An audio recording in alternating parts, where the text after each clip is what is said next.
morning. It's a beautiful Monday morning and it's a delight to be here on your screen. This is Cactv and we are right here. I'm just about to begin the newspaper review on Morning Dew. I am Moderator Dominic. Good morning to you viewers at home. As you all know, my name is Ola Tipo. Engineer Ola.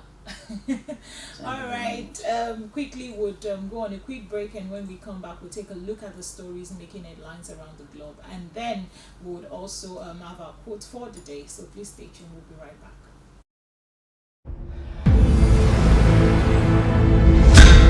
Cactv Igniting.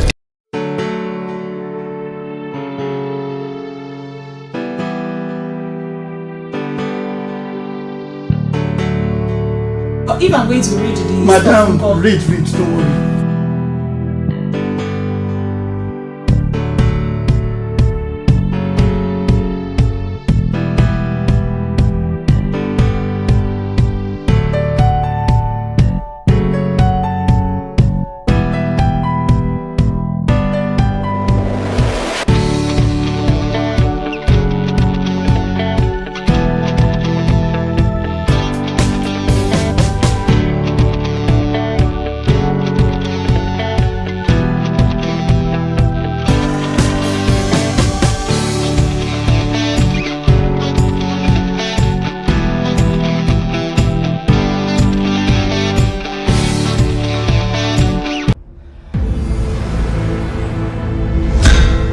Cactv. So first, let's take a look at the quotes that we have for the day, and our quote for the day is taken from the book of Psalm 9 verse 9, and it says, "The Lord is a shelter for the oppressed, a refuge in time of trouble." I'll take that again. The Lord is a shelter for the oppressed, a refuge in times of trouble. So this is just to encourage us that no matter what you go through, just know that the Lord would continually be your shelter. He would give you strength. He will shield you from every trouble. So all you need to do is to cast your cares, cast your burden up to the Lord, because He cares and He will continue to care for you. All right. So quickly, let's dive right into the business of the day. So we'll be starting our review with the Punch newspaper. The first story says Plateau governor's removal. APC PDP clash as appeal court sack third opposition governor. The People's Democratic Party and the All Progressive Congress clashed on Sunday following the sacking of Governor Caleb Mutwang of Plateau State by the Court of Appeal sitting in Abuja. In a judgment on Sunday, a three-member panel of the Court of Appeal, led by Justice Elfreda Williams Dawudu, ordered the Independent National Electoral Commission to withdraw the certificate of return issued to Mutwang and issue a fresh one to Netawe Goshwe of the APC, whom the court declared as the valid winner of the March 18 governorship election. Mutwang was the third opposition governor to be sacked by the Court of Appeal within 3 days last Thursday. The appellant court nullified the election of another PDP governor, Daudu Lawal of Zamfara State, declaring that the governorship election in the state was inconclusive. Okay, so following that day, the same court validated the election of the Kano State Governor, Abba Kabir Yusuf, of the new Nigerian People's Party, worried by the serial losses suffered by their governors and lawmakers at the court. The PDP deputy legal advisor, Okechukwu Ozwaha, declared that the recent court judgments were not in tandem with the law. So that's the first story that we have from the Punch newspaper. So seeing that we have a governor that is being sacked within 3 days, and the sitting that was taken on Sunday. Now I'm wondering, do we always have sitting on a Sunday? Isn't this isn't this out of the box? Isn't this just coming from nowhere, seeing that we now have a country where sitting can just take place anytime?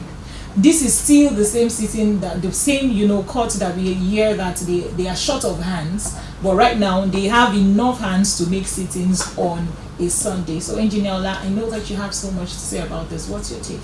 Well, that is for the Ministry of Justice to answer.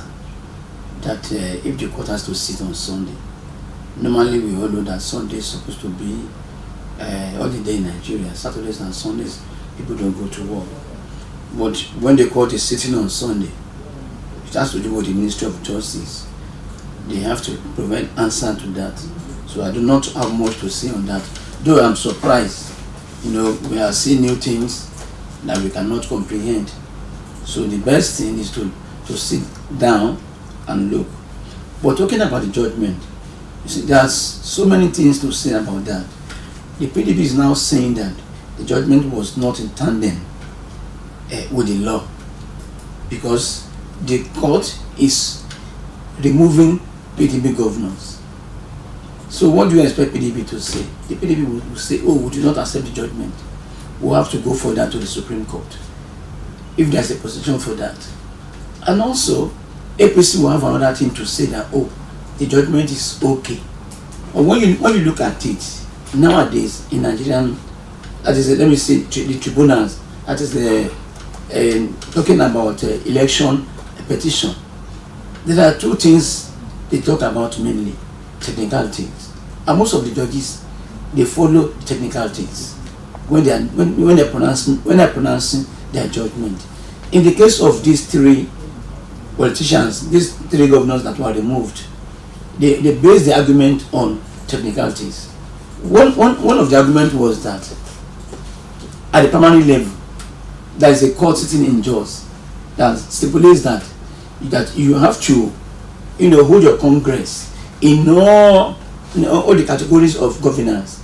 You have to hold your congress in the state level, in the local government level, and the world level. The party did not comply with this at all. That is the main reason why the opposition has to take the winner to the court, that okay, he was not duly elected by his party. Though we have added that if you belong to a political party, that is when we can now say, oh, this party, you are not the successful candidate, no, to conduct the election. That is to be elected or to become the governor or whatsoever. But from another party, we've added from the court that from another party you don't have any say in the other political party. But this is what we are witnessing now. That I could remember that when a party was a candidate was saying that, oh, in the other party, that Shetima was not qualified to contest the election because of dual nomination. Then the court said, no, you do not belong to that particular party, so you don't have much to say on that party. It has to be within the party that people can raise queries on that subject. The same thing is coming up here now, that in another party, somebody is now saying, oh, this governor was not duly elected by the party. He was not sponsored by the party to participate in that election. But the court is now judging that, okay, on technical notes, there was a court that earlier ruled that, High Court judgment that, okay, there must be Congress in the state level, in the local government level, and the world level. And the court order was not followed. So based on this particular point, the governor was disqualified.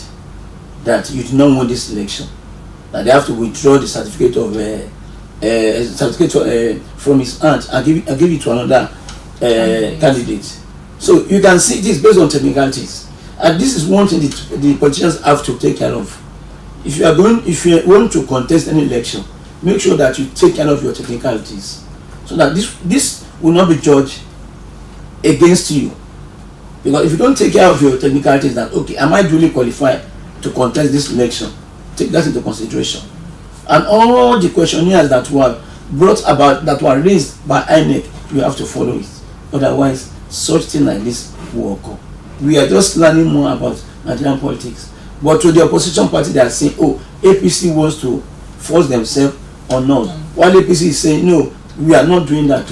You have to believe, we have to following the rules. We have to pay the court order. I remember when Obasanjo was in PDP, many states fell under PDP. Only Lagos was remained. All the states in the southwest, except Lagos State, and all the states in the southeast and south fell to PDP. Nobody complained. But now, because what is happening now, people are now saying, oh, it is because APC is ruling. That is why APC president and ABC executive powers are now trying to overturn the election result and give the governorship to their candidates. Well, if you look at the story, it's not far-fetched, because I'm sure if it was another party who was right there or seated right there, or if it was the first governor who was there, if it was actually an APC person, I'm sure this will not come up. They won't even see the flaws, let alone wanting to remove him from the seat.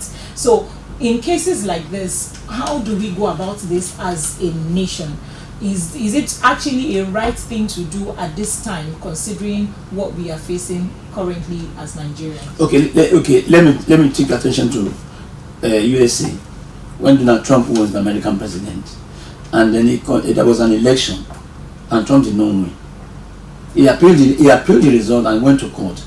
Most of the judges he appointed, when he was the president of America, sat and said, no, you did not win this election. So we cannot say judges belong to a political party. They are independent. We have seen so many cases that they have judged that the unexpected came up. We cannot say, oh, all the judges in Nigeria today belongs to a political party, APC. We have also seen some states where APC lost, and they went to court again. They lost, and nothing has happened.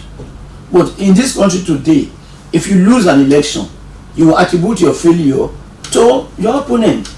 That is my opponent that went ahead and bribed the judiciary. That's why my opponent is winning. But where you won, you will not say anything like that.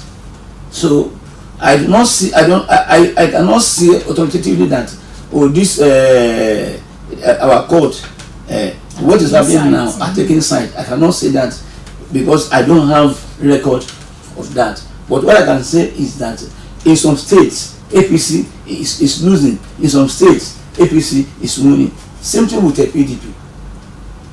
All right. So let's take a look at the second story that we have still from the Punch newspaper. And this says service extension. FGOs 600 teachers 23-month arrears. No fewer than 600 teachers in the Federal Civil Service, precisely under the Federal Ministry of Education and the Federal Ministry of Defense, who benefited from the federal government service elongation package for teachers, are currently being owed 23-month salaries. Investigations by the Punch revealed on Sunday. The Punch also reported that the service elongation from teachers was introduced by the administration of former President Muhammadu Buhari.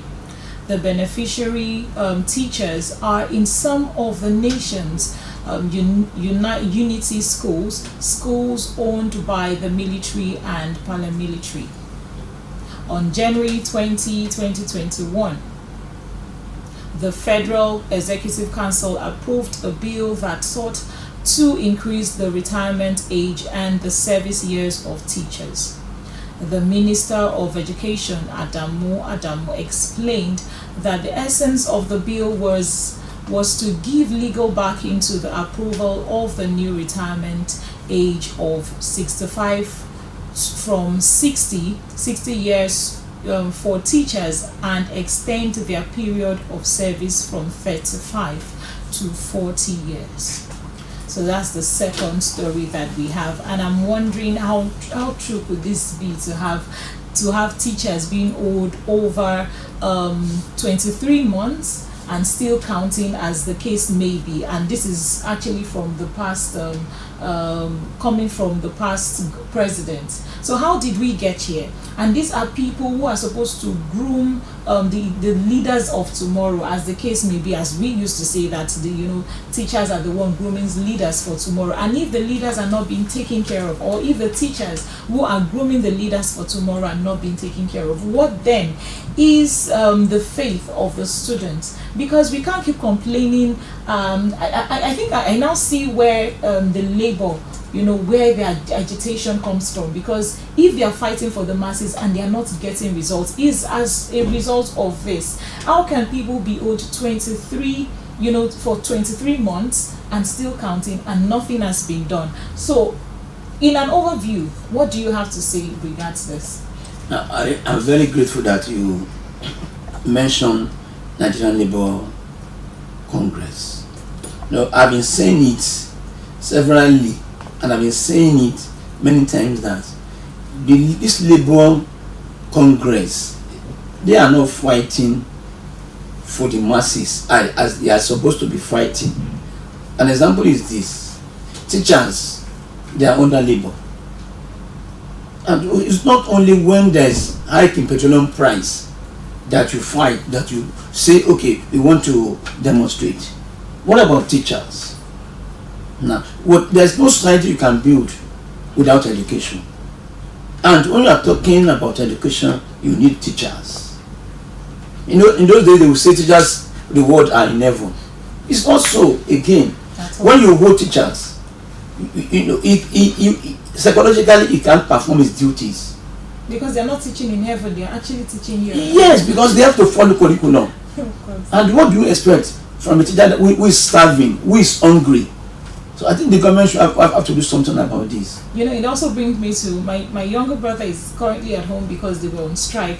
So, and he said that because of this, because the lecturers are being owed for their salaries, because of that they've not been teaching them. So and you just find a lecturer come to the class and just tell you, go and read this, because we don't have time, because they've not paid them. So there is nothing to encourage them to want to do more, to put in their effort to making sure that the students actually learn and also get knowledge from whatever they are teaching them or imparting. So I really look forward to our president coming into this and making sure that this is being sorted out, because we need to have a better leader, people who would lead and teach our pupils. But you see, there's another, there are two sides of the coin. Okay. Another thing is that most of the teachers are not really doing their job. I could remember when Clinton became American president, the first thing he did was to evaluate the teachers. There should be maybe one term or two times in annual leaves for teachers' examination to examine the teachers, that this particular teacher is really qualified to continue teaching or not. When you evaluate the teachers, you'll be able to know who is qualified and who is not qualified, because the government may be saying most of the teachers, because I even have witnessed some, they go to school. When you go to Ministry of Education, in some states which I don't want to mention, you see them, they sell gari, they sell bonfita, they sell bread, they sell everything in that office. Well, in that regard, it is not the fault of the teachers. It is the fault of the supervisors, people who are putting them there. And do not forget, we are in a country where people get jobs based on the fact that they know somebody who knows someone. So not based on merit, because if it's based on merit, you go through the normal procedure. You won't get to class and you find, especially in our government schools, when I did my IT, then it was in a primary school, and it was really nothing to write home about, because you see teachers, they'll just come to the class. If they manage to teach a subject for that day, they've really done well. There are days they will just come, the next thing they are going to the next staff office, they will gist, and then by the time it's I quickly want to go and do a delivery. And this is because things are not being done rightly. And even those who are teaching, they do not even know what they are teaching. They can't deliver. So when the IT student comes, we are always the one doing the major work. And the moment you say you are taking permission, they won't allow you, because they know that you are helping them a whole lot. So it is not from the teachers. I feel is the government not also doing their duties. Because if you have teachers, we are supposed to have supervisors going around the schools, going to schools to check. if they are actually doing their work. And I remember then, you see them when they realize that an inspector is coming, you see them, they will now start packaging, tidying up the things, making sure that the admin of the school would actually inform them that they are coming today, or they will now be on their best dressed. They would clean the school, tell the pupils to make the board look nice. But that is what we face. So it is not the fault of the teachers. So it is actually from the government not paying attention. That is from the Ministry of Education. Exactly. So they are not paying attention to the things that they need to. So if that is being done, I am sure that we would get the best. You can't be paying somebody and then you are not looking forward to their delivery. You see, we've severally spoken about monitoring. Government will propose a policy, and when the policy is being implemented, there will be no monitoring. They don't follow up. And when you don't, if whatever curriculum you give to the Ministry of Education, that okay, this should be the secondary school curriculum, when it is not being monitored, this is what will happen. So then at the end of the day, you'll be complaining that the government is not receiving anything. Okay, how many students do we have in Nigeria today? How many of them have become beneficial to the federal government of Nigeria? You can't keep track of that. And most of them, when they finish their education, they move out of the country because they realize that the government is not doing anything about them. And yet, Ministry of Education is saying the government is owing us lots of salaries. Are you doing what you are supposed to do? So the government must have monitoring.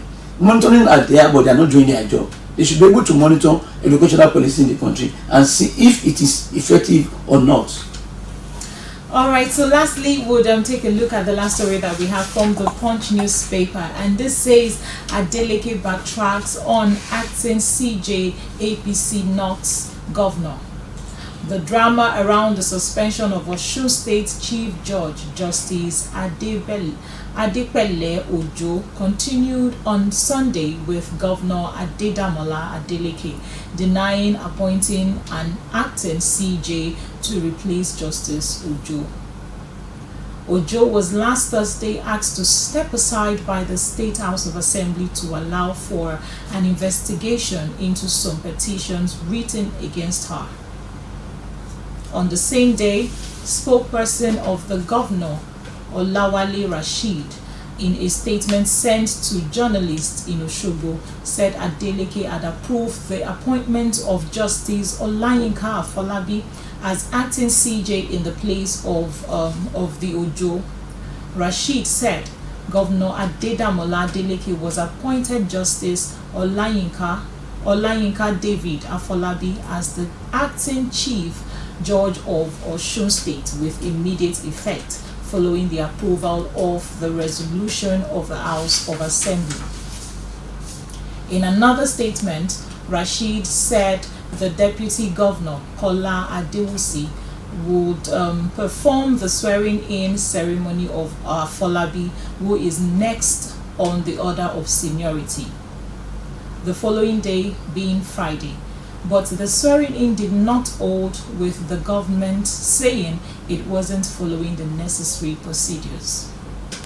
But in a fresh twist on Sunday, the State Commissioner of Information and Public Enlightenment, Kolapo Alimi, said Adeleke had not appointed anyone as acting Chief Judge. There is so much more to talk about this story, this Adeleke. We also talked about it last week, and seeing that this is coming up and then somebody is still saying that he has not appointed somebody. So where is the rumor coming from? Who is bringing all of this? Well, we have to say that fear is foul. Foul is fear. The good and the bad are confused. There's an evil effect. So we don't know what is really going on now. Yes, it has been replaced. Yes, he has not been replaced. So which one do we hold? Let us wait and see how what will how it unfolds over time. How it will unfold over time. But as of now, we won't be able to say anything. Either he's still in service or not, we don't know. And another person has been sworn in. We don't know. So time will tell. We'll wait and see. All right, quickly, we'll go on a quick break, and when we come back, we'll take further look at the stories making headlines from Vanguard and then The Sun. Please stay tuned. We'll be right back shortly. Cactv, igniting the apostolic fire.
Cactv, igniting the apostolic fire.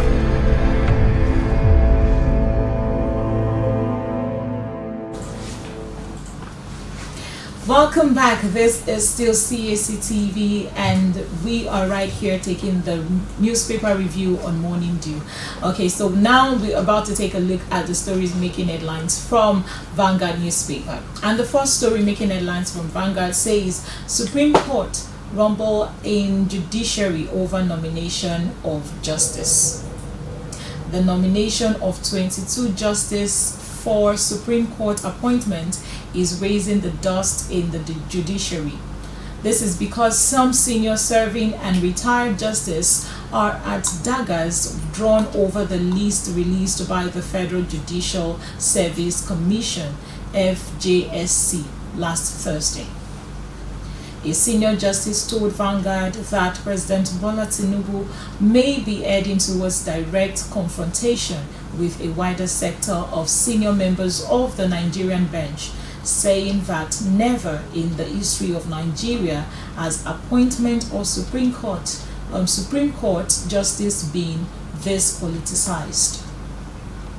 Another justice said the case of North Central Zone where the son of a former Chief Justice of Nigeria, CJN, was slated as a priority, while a senior jurist with over 15 years experience in the Court of Appeal is placed as reserve, is controversial.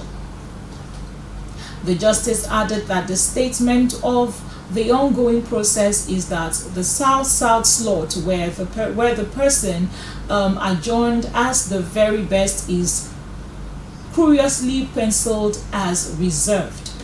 Sources said that during the processing phase, the justice placed a priority as priority was not shortlisted among the 4 that were sent to FJSC. Okay, so that's the first story that we have. There's so much to this story, seeing that Supreme Court are having back-to-back for nominations of justice. Engineer, you see what I can say is that if you become the king of a country or the king of a town, you have your order of preferences. We have seen before that even Nigerian police, in Nigerian army, Nigerian navy, if they want to make or want to give out an appointment, they may take somebody from number 10 to come up and become number 1. The least you expect. Yes, depends on what you have in mind and what you want to do. You cannot dictate that, oh, Mr. President, this is how you nominate people. You understand now? There is no guide to it. There is no guide to it. There may be a reason. We have seen in a country where a colonel becomes the head of state. We have seen so many things, but when people are saying, "Oh, I'm the next on the line. I'm now number 1." So if they want to appoint any officer, it has to be me. And when you don't have the prerequisite, when you don't have the qualifications or the qualities to become the next officer, or the qualities that the person needs to achieve his goal. Yes, because if I'm the president of the country, I may have my own decision, my preference of order, and I want somebody who can do this for me. And I realize that only number 10 can do that job. Obviously, I will go to number 10 and pick, and people will complain that, oh, I don't understand the way you are doing things, because you are expecting that it is now you. Okay, I wouldn't want to mention any name. Let's look at the story of an IG in this country. When IG was there, somebody was coming to see the IG, but that person would bypass the DIG. He was just walking straight. He does not even recognize the DIG. And when the DIG eventually became the IG, he bounced on the person and gave it back to him. Everything he was doing, he gave it back to him, and people are complaining. So if the presidency believes that, or if the Judiciary Commission believes that number 7 will be the best candidate. Okay, in this country before, when Nigerian educational system was still young, then we believe in quota system. That there are some people from the backward state, and because their state is backward, we have to do this, we have to do that. At the end of the day, people who are selected from that backward state, and they spoiled the nation. They became directors, they used in offices, NEPA, of course, water corporation, of course, and things were not working. That is how we find ourselves where we are today. Because we are saying that, okay, we want to be using quota system. Right. It's my right. Somebody has to come from the north. So now we have to zone into the north. And the person you are bringing from the north is not qualified. Or somebody has to come from the southwest. And that person that is coming from the southwest is not qualified for this position. So it has to be on merit. That, okay, this guy maybe is on number 10 on the list. And he can perform better. He can perform excellently. Why don't we look for him? Why are we now saying because I am now number 10 on the, if you are number 10 on the list and you cannot do that job, because everything will now bounce back on the government that this government is bad. So because we have witnessed a lot of things from the judiciary, we have witnessed lots of judgment, some that were very, very highly controversial. So anybody who is sitting now at the corridor of power will now decide, oh, for me to achieve this, you have advisors. Let us do it this way. You can't tell us everything. We don't know everything that is happening. We just believe that the best candidate for the job will be chosen. You know, I'm actually seeing this from the angle where these people are coming from. That's because we are now in a government where people do things based on the fact that it is their right, not because they are qualified for it. Because this is what has been happening over time.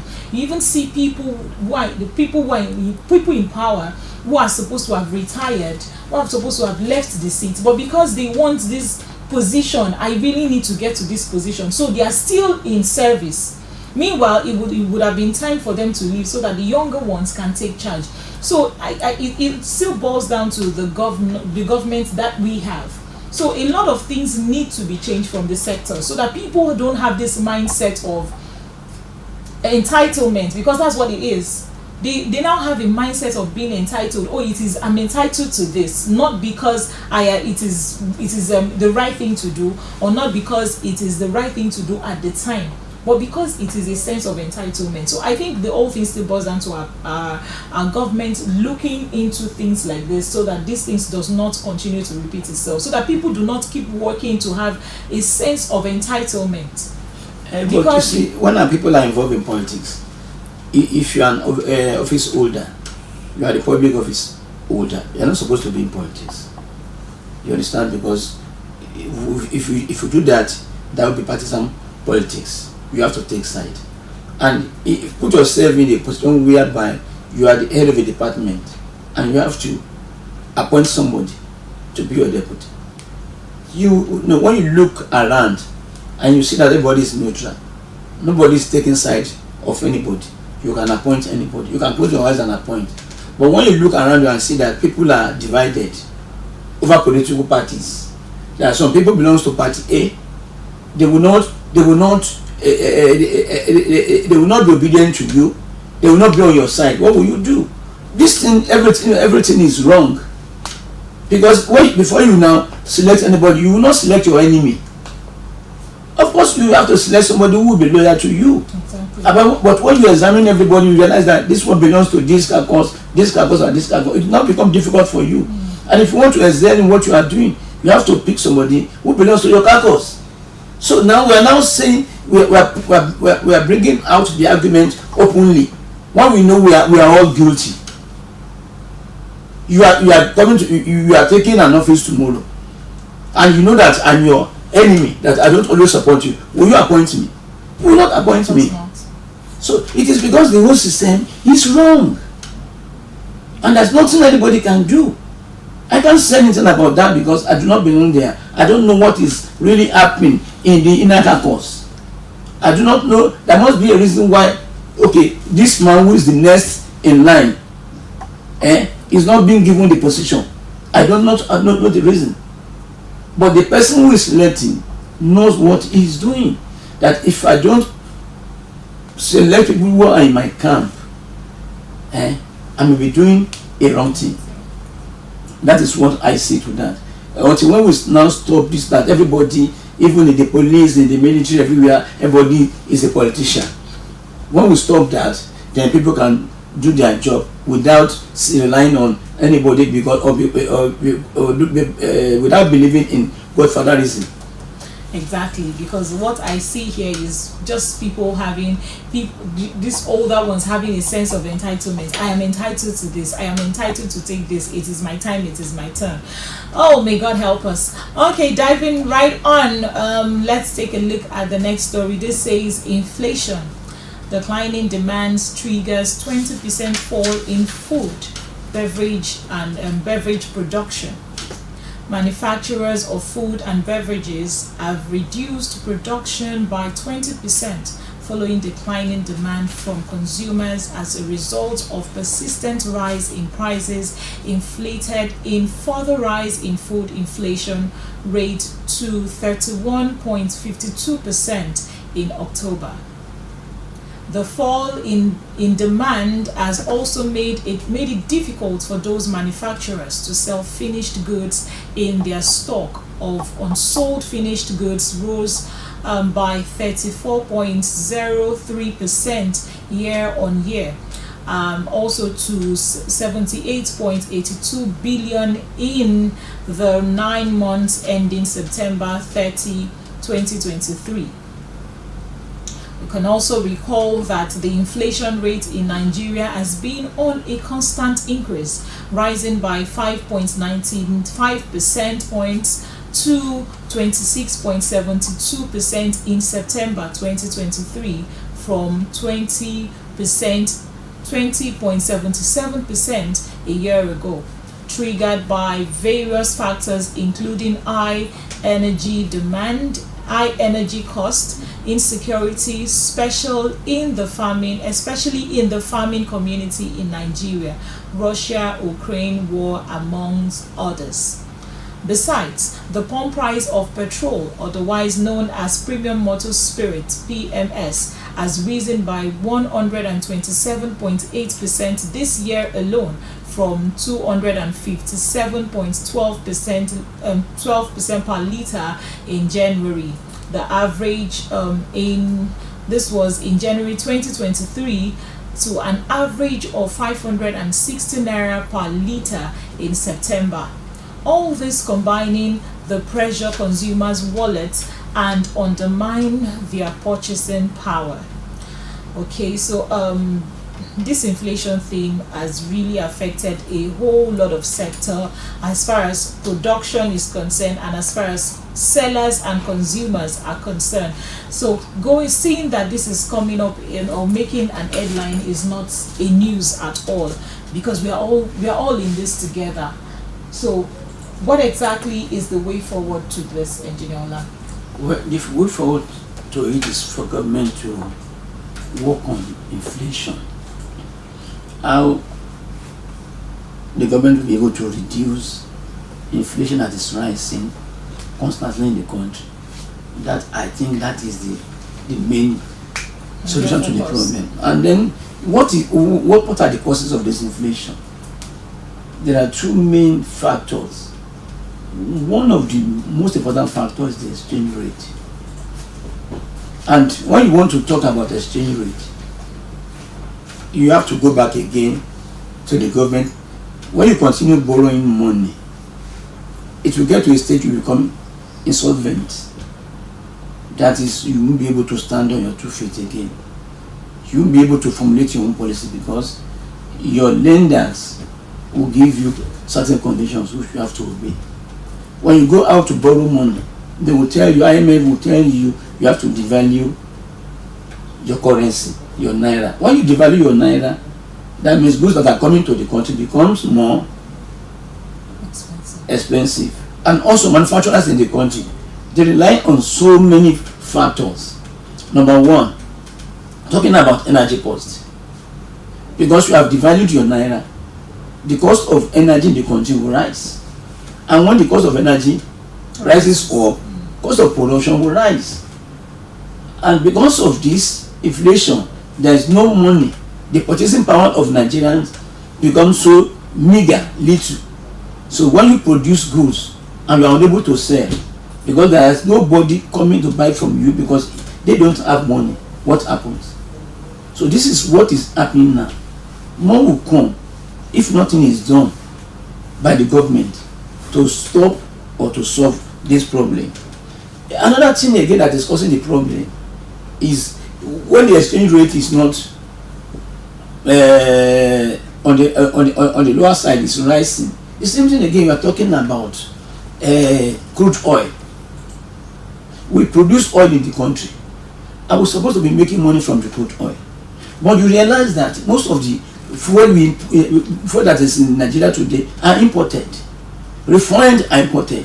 I don't understand. Maybe they export crude oil, take it out, refine it, or we are buying refined petroleum product. Well, then what is happening to our crude oil? So these are the two major factors, and this insecurity is affecting the farmers. Nigerian food basket is empty now. There is nothing in Nigerian food basket. If we have to import garri from Cote d'Ivoire, what do you expect? If you have to import palm oil from abroad, what do you expect?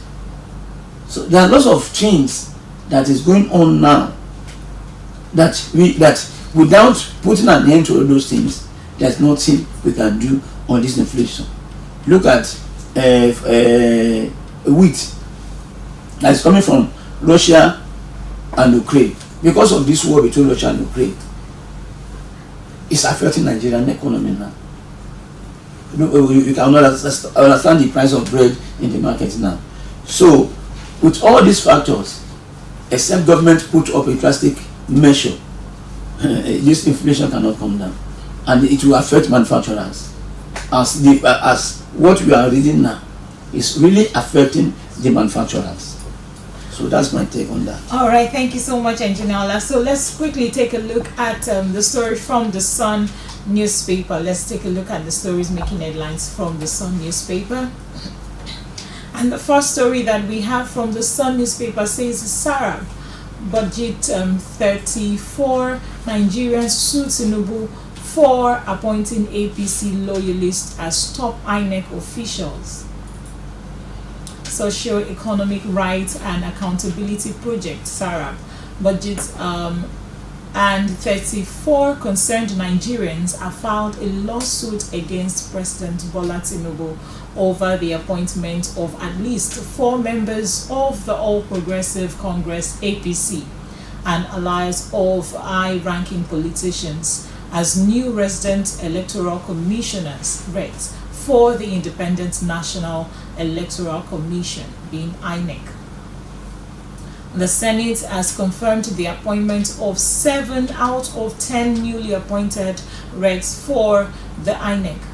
The alleged APC members appointed as RECs include those from Akwa Ibom, Edo, Lagos, and Rivers states. The plaintiffs are also seeking an order of mandamus to compel President Tinubu and Senate President Mr.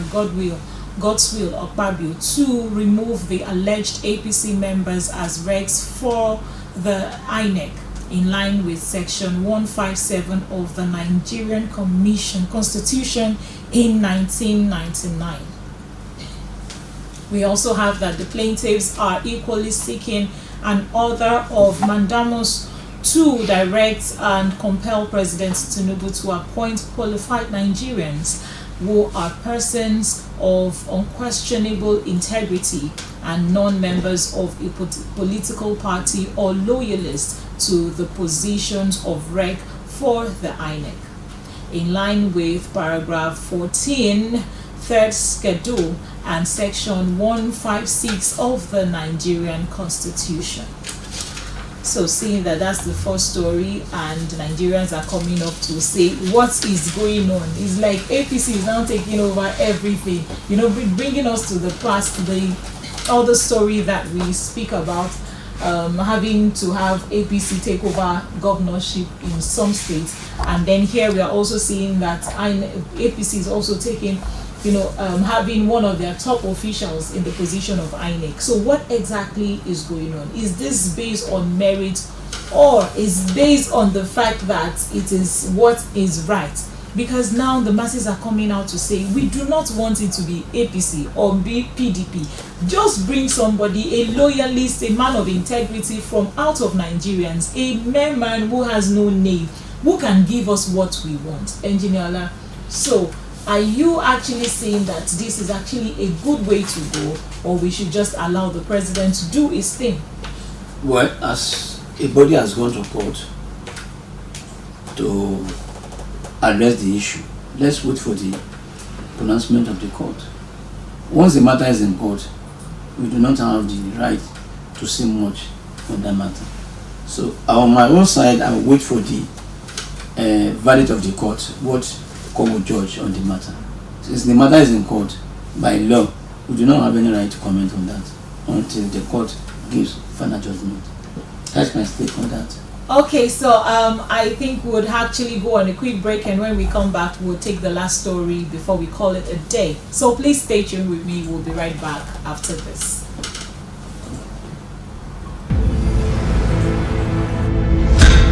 Cactv, igniting the apostolic fire.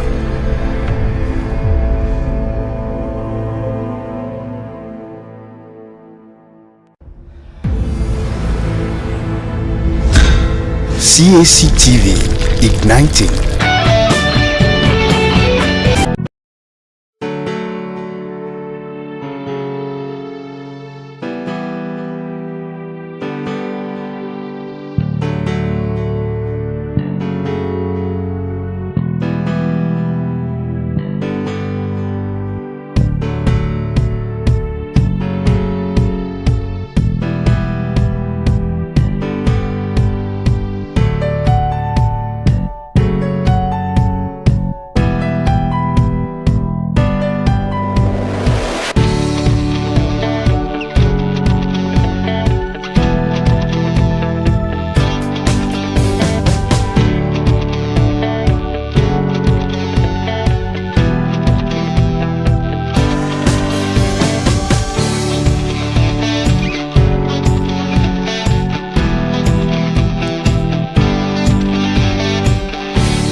Cactv, igniting the apostolic fire.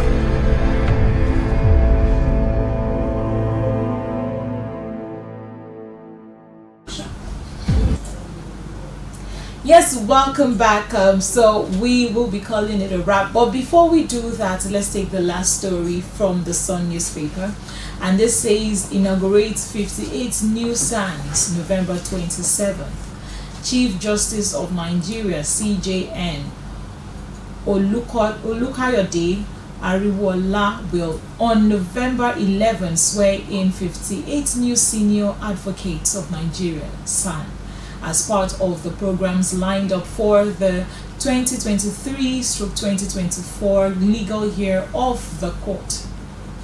The elevation of the 58 legal practitioners to the prestigious rank of SAN was approved by the Legal Practitioners Privilege Committee (LPPC).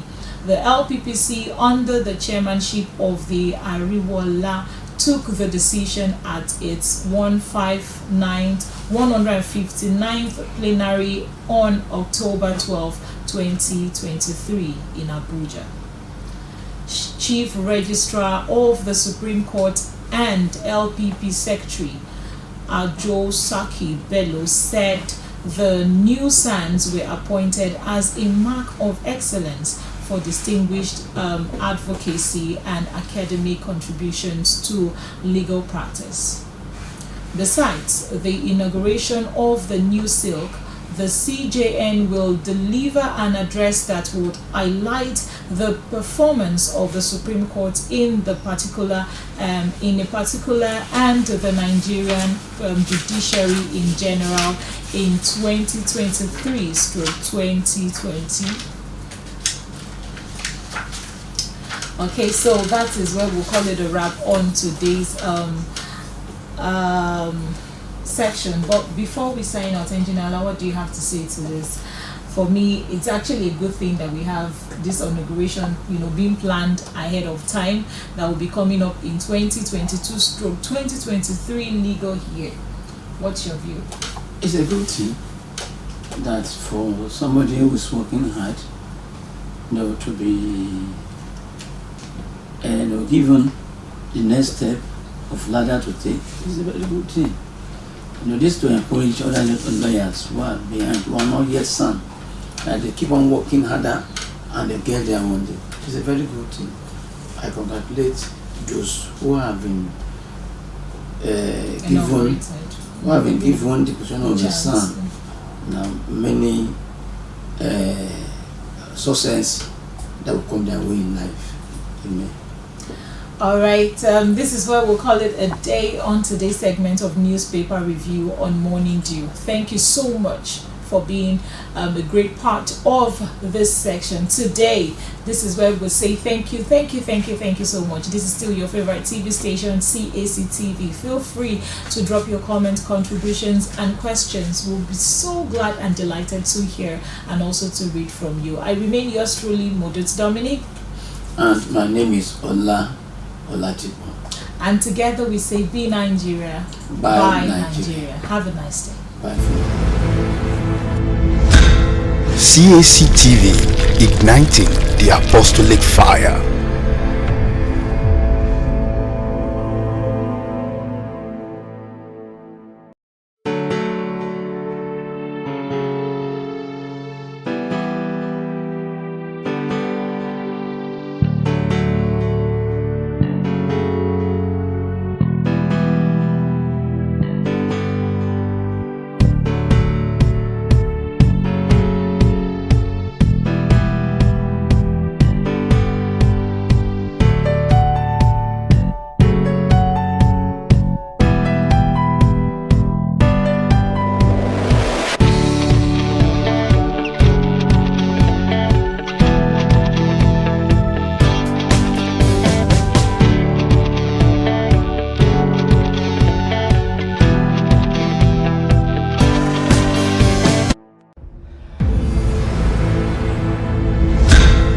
Cactv, igniting the apostolic fire.